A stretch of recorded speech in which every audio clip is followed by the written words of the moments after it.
Halo semuanya, kami akan menjelaskan JSON pada kesempatan kali ini. Jadi sebelum kami akan menjelaskannya, akan perkenalkan diri kami dulu. Pertama adalah saya sendiri, yaitu Alessandro Leonardo dengan NRP 053 1144 00 0018. Dan teman saya, Saya Kevin Bagus Kenzinaren, NRP 053 1194 000 0028. jadi yang pertama-tama akan kami jelaskan apa itu JSON. Jadi JSON atau kepanjangannya adalah JavaScript Object Notation adalah sebuah format data yang digunakan untuk pertukaran dan penyimpanan data. JSON merupakan bagian dari subset dari JavaScript. JSON bisa dibaca dengan berbagai macam bahasa pemrograman seperti C, C++, C Sharp, Java, JavaScript, Perl, Python, dan banyak lagi. Selanjutnya akan dijelaskan oleh teman saya. Kemudian adalah fungsi dari JSON. Berikutnya, next. Nah, fungsi JSON ini kurang lebih sama dengan XML. Sebelum JSON diciptakan, format bahasa markup ini sering digunakan dengan JavaScript dalam AJAX atau Asynchronous JavaScript and XML untuk penyimpanan dan perpindahan data. Nah, berkat gabungan keduanya, developer dapat membuat halaman website di mana informasinya dapat diperbarui tanpa harus memuat ulang atau di-refresh halamannya. Di sini sudah menjadi hal yang umum, terutama dengan menjamurnya aplikasi web pada saat ini. Next ya. Kemudian teman saya akan Oke, menjelaskan perbandingan. jadi selanjutnya ada perbandingan JSON dan XML. Jadi JSON memiliki fungsi yang sama dengan XML, tetapi bedanya yang memiliki beberapa keunggulan yang membuatnya lebih sering digunakan daripada XML. Yang dimana dapat dilihat terdapat 3 keunggulannya, yaitu filenya yang lebih ringan, kedua struktur kode yang lebih sederhana, kode yang lebih mudah dipahami oleh manusia.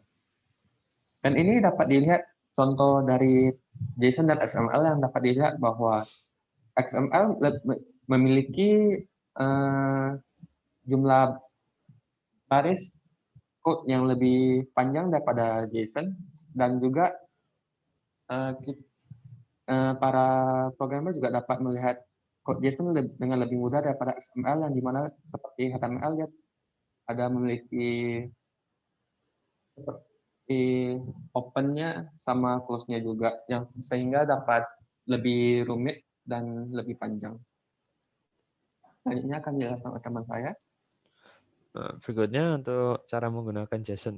Di sini ada dua hal yang perlu dipelajari agar dapat menggunakan JSON, yaitu sintaks, cara penulisan, dan jenis value-nya. Next. Untuk sintaks, di sini JSON dibuka dan ditutup dengan tanda kurung kurawal. Sintaksnya terdiri dari dua elemen key dan value, seperti yang ditunjukkan di gambar. Keduanya ini dipisahkan oleh titik dua agar jelas. Nah, untuk apabila ada lebih dari satu pasang key dan value, itu misalnya ada 2, maka memisahkannya dengan tanda koma. Nah, ini meskipun key-nya berupa string, kita dapat menggunakan beberapa jenis data, tidak mesti string. Berikutnya akan dibahas di bagian selanjutnya. Silakan, Ales. Jadi selanjutnya ada jenis-jenis value JSON. Terdapat setidaknya 6 jenis DP data dasar yang dapat digunakan pada JSON. String, object, array, boolean, number, dan null. Secara lebih luas, value juga dapat berisi tipe data yang lebih kompleks, misalnya JSON object atau JSON array. Jadi yang jenis-jenis value JSON terdapat yang seperti yang telah saya jelaskan tadi, ada string, di mana string adalah data yang terdiri dari karakter Unicode seperti Anton pada contoh di bawah ini. Seperti yang telah dijelaskan oleh teman saya, bahwa cara notasi JSON itu merupakan ada key-nya yaitu nama dan value-nya Anton, yang dimana Anton ini merupakan sebuah string. Lalu juga ada objek, yang dimana objek adalah sepasang key dan value. Seperti pada contoh sintaks tadi, objek dibuka dan ditutup dengan kurung kurawal.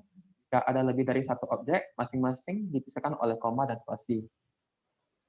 Dapat dilihat di sini bahwa ini merupakan sebuah objek yang dimana terdapat isi key-nya itu merupakan sebuah objek juga, yang dimana ini contohnya seperti contoh dari string yang value JSON yang string ini, ya bisa dilihat oleh teman saya. Kemudian ada array dan boolean. Array ini seperti yang banyak kita ketahui, itu merupakan kumpulan objek. Nah, ini kumpulan ini dibuka dan ditutup dengan kurung siku. Nah, itu contohnya ada array karyawan. Dia menampung beberapa objek. Contohnya objek yang berisi nama Anton dan asalnya Bandung, objek yang berisi namanya Nana dan asalnya Surabaya, dan seterusnya. Terus ada tipe data, maksudnya jenis value boolean. Di sini ada boolean adalah jenis data yang menyimpan benar atau salah, true atau false.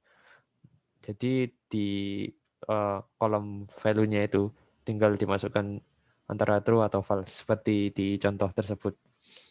Berikutnya oleh teman saya. Jadi selanjutnya ada jenisnya value yang merupakan number dan objek. Jadi ini bukan objek tapi nol ya, maaf. Untuk yang pertama number, seperti namanya, jenis data ini berupa angka saja. Dengan catatan angkanya harus merupakan integer atau angka bulat. I-nya 21,8 atau akar 2 tidak dapat dijadikan sebagai value. Dan ini dapat dilihat contohnya di bawah ini, yaitu objeknya usia, yang dimana I-nya itu usia dengan value-nya 29. Selanjutnya ada value JSON null, di mana jika sebuah key tidak memiliki value dapat langsung dituliskan null. Di objek ini yaitu I-nya itu golongan darah dengan value-nya itu null. Artinya tidak memiliki value. Nah, akan dijelaskan oleh teman saya. Yang berikutnya ada JSON.parse. Ini merupakan fungsi JavaScript. Jadi penggunaan umum JSON seperti yang disebutkan tadi adalah pertukaran data dari atau ke web server. Jadi ketika menerima data dari server, kita harus menggunakan fungsi JSON.parse ini agar bisa menjadi JavaScript object. Next. Nah, misalnya ini contohnya kita mendapatkan teks dari web server. Itu berupa string dengan format JSON, yaitu ada kurung kurawannya, itu berisi objek yang indeksnya ada nama, age, dan city. Nah, dengan menggunakan fungsi JavaScript tadi, JSON.parse, kita dapat mengubah teks tersebut menjadi JavaScript object sehingga bisa kita akses. Itu var object JSON.parse dalam kurung teksnya tadi. Next. Nah, ini contohnya, contoh simpelnya di HTML. Bisa dilihat di situ ada tagger script, di mana kita menerima teks JSON di var myJSON itu. Kemudian kita parse variabel var JSON-nya di variabel myObject. Kemudian dengan JavaScript kita masukkan itu ke HTML dengan ID name, age, dan city. Jadi ketika dijalankan di browser, dia akan menampilkan seperti di kanan tersebut, gambar di kanan. Ya, kemudian akan dijelaskan oleh teman saya untuk string if. Jadi selanjutnya ada fungsi JSON yang namanya string if, di mana penggunaan umum JSON adalah pertukaran data dari atau ke web server yang seperti yang teman saya tadi. Jadi ketika mengirim data dari web server, datanya itu harus dalam bentuk TP string. Kita dapat mengkonversi objek JavaScript ke string dengan menggunakan JSON.stringify. Lalu ini adalah contoh dari stringify. Jadi misalkan kita memiliki objek JavaScript yang dimana kan var objek dengan tiga objek, ada name, age, dan city. Lalu kita akan menggunakan fungsi JavaScript JSON stringify untuk mengubah objek tersebut menjadi string. Di mana dengan caranya dengan membuat variabel baru yang sama JSON, lalu sama dengan fungsi JSON.stringify object. Maka hasilnya merupakan sebuah string yang mengikuti notasi JSON. sehingga variabel myJSON dapat dikirim ke sebuah server. Ini dapat dilihat bahwa ini ada script di mana ada var objek yang seperti saya jelaskan tadi, yang memiliki 3 objek, lalu dia akan diubah ke variabel myJSON yang dimana akan di-stringify variabel objeknya.